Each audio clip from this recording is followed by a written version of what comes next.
धन्यवाद सभापति जी। विकसित भारत गारंटी फॉर रोजगार एंड आजीविका मिशन ग्रामीण पर मैं अपनी गंभीर आपत्ति और सुझाव रखना चाहता हूं। सबसे पहले तो मैं स्पष्ट करना चाहता हूं, ग्रामीण रोजगार गारंटी कोई सरकारी दया नहीं, यह इस देश के गरीब, मजदूर और वंचित वर्ग का कानूनी और संवैधानिक अधिकार। इसी अधिकार को पहले महात्मा गांधी राष्ट्रीय ग्रामीण रोजगार गारंटी अधिनियम के माध्यम से मान्यता दी गई थी, लेकिन आज सरकार उस कानून को हटाकर एक नई योजना ला रही और निधि का जो बंटवारा केंद्र राज्य में 60 और 40 का है। माननीय सभापति जी, आप भी उत्तर प्रदेश से आते हैं, मैं भी। उत्तर प्रदेश सरकार पे 8 लाख करोड़ का कर्ज है, हर नागरिक पे 31,000 का कर्ज। ऐसे में क्या राज्य इसको आगे बढ़ा पाएगा? सभापति जी, सरकार कह रही है कि अब 100 दिन की जगह 125 दिन का रोजगार गारंटी दी जाएगी। ये सुनने में तो अच्छा लगता है, लेकिन कटाई बुआई के मौसम में 60 दिन काम न देने का प्रावधान इस गारंटी को व्यवहारिक रूप से कमजोर करता है। जिन राज्यों में कृषि एकमात्र विकल्प है, वहां मजदूरों के सामने काम भी नहीं, मजदूरी भी नहीं जैसी स्थिति बनेगी।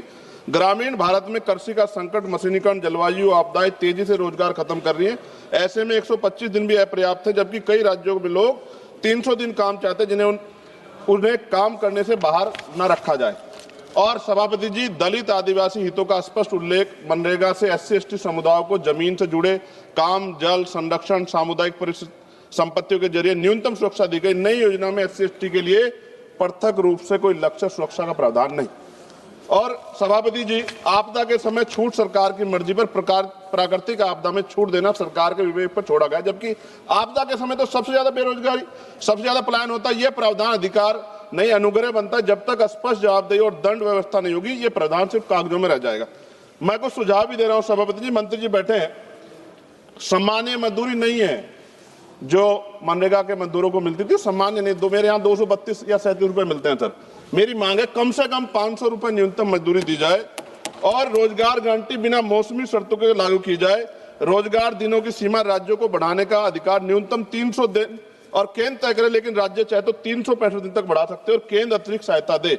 SC/ST और आदिवासी क्षेत्रों के लिए विशेष पैकेज, आदिवासी क्षेत्रों में 300 दिन गारंटी, भूमि, जल, जल आधारित कार्यों की प्राथमिकता, पैसा और FRA कानून में तालमेल, महिलाओं के लिए अनिवार्य 50% कार्य, हर पंचायत में कम से कम 50% काम महिलाओं के लिए आरक्षित, मासिक धर्म अवकाश, गृह, जल, स्वच्छता, देखभाल कार्यों की प्राथमिकता।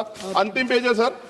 सभापति जी, काम तय करने का असली शक्ति ग्राम सभा, ग्राम पंचायत पर भुगतान में देरी होने के 30 सेकंड में खत्म करूंगा सर। भुगतान में देरी होने स्वतः मुआवजा अधिकारियों की व्यक्तिगत जवाबदेही तय की जाए।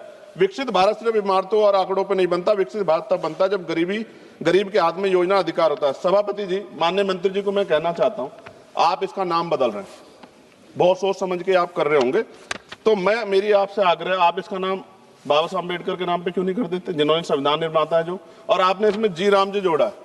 अच्छी बात है, आपकी बहुत सारी योजनाएं राम जी के नाम पे है।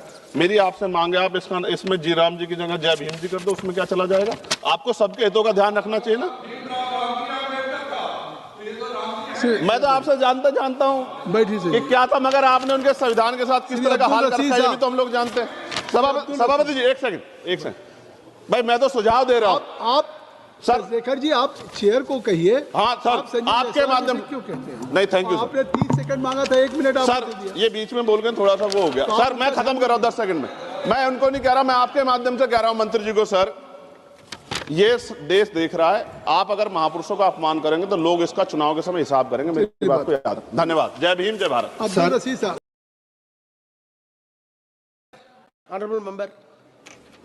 धन्यवाद सभापति जी। नाभिकीय ऊर्जा कोई साधारण क्षेत्र नहीं है, यह सीधे सीधे जन सुरक्षा, पर्यावरण और आने वाली पीढ़ियों से जुड़ा विषय है। ऐसे संवेदनशील क्षेत्र में निजी कंपनियों को प्रवेश देना गंभीर चिंता का विषय है। सरकार कहती है कि निजीकरण से दक्षता आएगी, लेकिन मेरा प्रश्न है, यदि दुर्घटना होगी तो जवाबदेह कौन होगा और पीड़ितों को न्याय कैसे मिलेगा? यह विधेयक कॉर्पोरेट को सुरक्षा और जनता को असुरक्षा देता है। सरकार कहती है कि नियामक बोर्ड में वैधानिक दर्जा दिया गया है, लेकिन खंड 7 से और 20 देखे, नियुक्तियां सरकार करेगी, शक्तियां सरकार तय करेगी, हटाने के अधिकार भी सरकार के पास होगा। तो मेरा प्रश्न है, क्या ऐसा नियामक वास्तव में स्वतंत्र होगा? नियामक संस्था को वैधानिक दर्जा देना पर्याप्त नहीं है। सवाल यह है कि वह सरकार और निजी कंपनियों से स्वतंत्र होगी। सभापति जी, हम SC/ST के प्रतिनिधि के तौर पे यहाँ हैं। पिछले जितने सेक्टर प्राइवेट हुए हैं, उनसे SC ST OBC के कर्मचारियों को चुन चुन के निकाल दिया प्राइवेट सेक्टर के लोगों ने। तो जब ये प्राइवेट हो जाएगा, निजी क्षेत्रों में चला जाएगा, SC ST OBC कर्मचारियों के अधिकारों की रक्षा होगी, इस बात की गारंटी सरकार को देनी चाहिए। खंड 3, 7 और 9 के माध्यम से नाभ के क्षेत्रों में निजी कंपनियों को लाइसेंस और सुरक्षा प्राधिकार देकर प्रवेश का रास्ता खोला गया है। लेकिन मेरा प्रश्न, क्या मुनाफे पर चलने वाली कंपनियां सुरक्षा को सर्वोपरि रखेंगी? महोदय, परमाणु दुर्घटना की कीमत कंपनी देश की जनता को चुकानी पड़ती है। खंड 11 से 15 स्पष्ट करते हैं कि नाभ के दुर्घटना की स्थिति में जवाबदेही को सीमित और नियंत्रित कर दिया गया है। यह विधेयक 2010 के नागरिक नाभ के दायित्व कानून की मूल भावना को कमजोर करता है। खंड 12 और 13 में प्राकृतिक आपदा, आतंकवाद जैसे वाहनों के तहत देयता से छूट और सीमा तय की गई है। खंड 14 सरकार की देयता को भी सीमित करता है। नाभ के दुर्घटना का प्रभाव सालों तक नहीं बल्कि पीढ़ियों तक रहता है, लेकिन यह विधेयक पीड़ितों के अधिकारों पर कानूनी कैप लगा देता है। महोदय, खंड 15 के अंतर्गत निजी संचालकों के लिए बीमा अनिवार्य है, लेकिन सरकारी नाभ के प्रतिष्ठानों को इससे छूट दी गई। ये दोहरा मापदंड क्यों? क्या सरकारी संयंत्रों में दुर्घटना नहीं हो सकती है? खंड 5 और 25 के तहत यूरेनियम, थोरियम अन्वेषण और संवेदनशील गतिविधियों पर केंद्र सरकार का पूर्ण नियंत्रण स्थापित किया गया है, लेकिन विस्थापन, जल प्रदूषण, रेडियोधर्मी कचरे पर स्थानीय जनता की सहमति और पारदर्शी जन सुनवाई का कोई मजबूत प्रावधान नहीं है। अंत में सभापति जी, हम विकास के खिलाफ नहीं, लेकिन जन सुरक्षा कीमत पर विकास स्वीकार्य नहीं। इसलिए मेरी मांग है कि इसको JPC में भेजा जाए। धन्यवाद। जय भीम, जय भारत। सरकारी दया नहीं, यह इस देश के गरीब, मजदूर और वंचित वर्ग का कानूनी और संवैधानिक अधिकार। इसी अधिकार को पहले महात्मा गांधी राष्ट्रीय ग्रामीण रोजगार गारंटी अधिनियम के माध्यम से मान्यता दी गई थी, लेकिन आज सरकार उस कानून को हटाकर एक नई योजना ला रही और निधि का जो बंटवारा केंद्र राज्य में 60 और 40 का है। माने सभापति जी, आप भी उत्तर प्रदेश से आते हैं, मैं भी। उत्तर प्रदेश सरकार पे 8 लाख करोड़ का कर्ज है, हर नागरिक पे 31,000 का कर्ज। ऐसे में क्या राज्य इसको आगे बढ़ा पाएगा?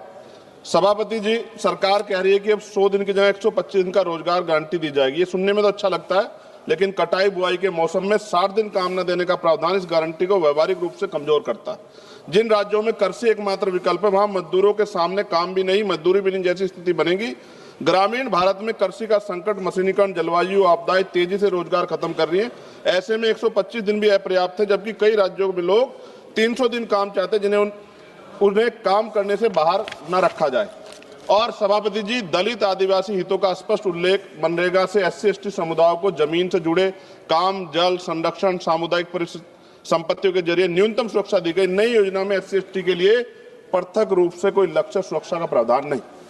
और सभापति जी, आपदा के समय छूट सरकार की मर्जी पर, प्राकृतिक आपदा में छूट देना सरकार के विवेक पर छोड़ा गया, जबकि आपदा के समय तो सबसे ज्यादा बेरोजगारी, सबसे ज्यादा पलायन होता है। यह प्रावधान अधिकार नहीं, अनुग्रह बनता है। जब तक स्पष्ट जवाबदेही और दंड व्यवस्था नहीं होगी, ये प्रावधान सिर्फ कागजों में रह जाएगा। मैं कुछ सुझाव भी दे रहा हूं सभापति जी, मंत्री जी बैठे हैं। सामान्य मजदूरी नहीं है जो मनरेगा के मजदूरों को मिलती थी, सामान्य नहीं। मेरे यहाँ 232 या 37 रुपए मिलते हैं सर। मेरी मांग है कम से कम 500 रुपए न्यूनतम मजदूरी दी जाए और रोजगार गारंटी बिना मौसमी शर्तों के लागू की जाए। रोजगार दिनों की सीमा राज्यों को बढ़ाने का अधिकार न्यूनतम 300 दिन और केंद्र तय करे, लेकिन राज्य चाहे तो 365 दिन तक बढ़ा सकते हैं और केंद्र अतिरिक्त सहायता दे। SC ST और आदिवासी क्षेत्रों के लिए विशेष पैकेज, आदिवासी क्षेत्रों में 300 दिन गारंटी, भूमि, जल, जल आधारित कार्यों की प्राथमिकता, पैसा और FRA कानून में तालमेल, महिलाओं के लिए अनिवार्य 50% कार्य, हर पंचायत में कम से कम 50% काम महिलाओं के लिए आरक्षित, मासिक धर्म अवकाश, गृह, जल, स्वच्छता, देखभाल कार्यों की प्राथमिकता। अंतिम पेज है सर। सभापति जी, काम तय करने का असली शक्ति ग्राम सभा, ग्राम पंचायत पर भुगतान में देरी होने के 30 सेकंड में खत्म करूंगा सर। भुगतान में देरी होने स्वतः मुआवजा अधिकारियों की व्यक्तिगत जवाबदेही तय की जाए। विकसित भारत सिर्फ इमारतों और आंकड़ों पर नहीं बनता, विकसित भारत तब बनता है जब गरीब के हाथ में योजना अधिकार होता है। सभापति जी, माननीय मंत्री जी को मैं कहना चाहता हूँ, आप इसका नाम बदल रहे हैं, बहुत सोच समझ के आप कर रहे होंगे, तो मेरी आपसे आग्रह, आप इसका नाम बाबा साहब अम्बेडकर के नाम पे क्यों नहीं कर देते, जिन्होंने संविधान निर्माता है जो, और आपने इसमें जी राम जी जोड़ा है। अच्छी बात है, आपकी बहुत सारी योजनाएं राम जी के नाम पे है। मेरी आपसे मांग है, आप इसमें जी राम जी की जगह जय भीम जी कर दो, उसमें क्या चला जाएगा? आपको सबके हितों का ध्यान रखना चाहिए ना। मैं तो आपसे जानता हूँ कि क्या था, मगर आपने उनके संविधान के साथ किस तरह का हाल कर रखा है, ये भी तो हम लोग जानते हैं। सभापति जी, एक सेकंड भाई, मैं तो सुझाव दे रहा हूँ। सर शेखर जी आप चेयर को कहिए। हाँ सर, आप संजय आपके जायसवाल माध्यम से क्यों कहते हैं? नहीं, थैंक यू सर। आपने 30 सेकंड मांगा था, 1 मिनट सर आपने दिया। ये बीच में बोल गए, थोड़ा सा वो हो गया। सर मैं खत्म कर रहा हूँ 10 सेकंड में। मैं उनको नहीं कह रहा, मैं आपके माध्यम से कह रहा हूँ मंत्री जी को, सर ये देश देख रहा है, आप अगर महापुरुषों का अपमान करेंगे तो लोग इसका चुनाव के समय हिसाब करेंगे। मेरी बात को याद रखें। धन्यवाद। जय भीम, जय भारत। अब्दुल रशीद साहब। सर आपका बहुत बहुत शुक्रिया।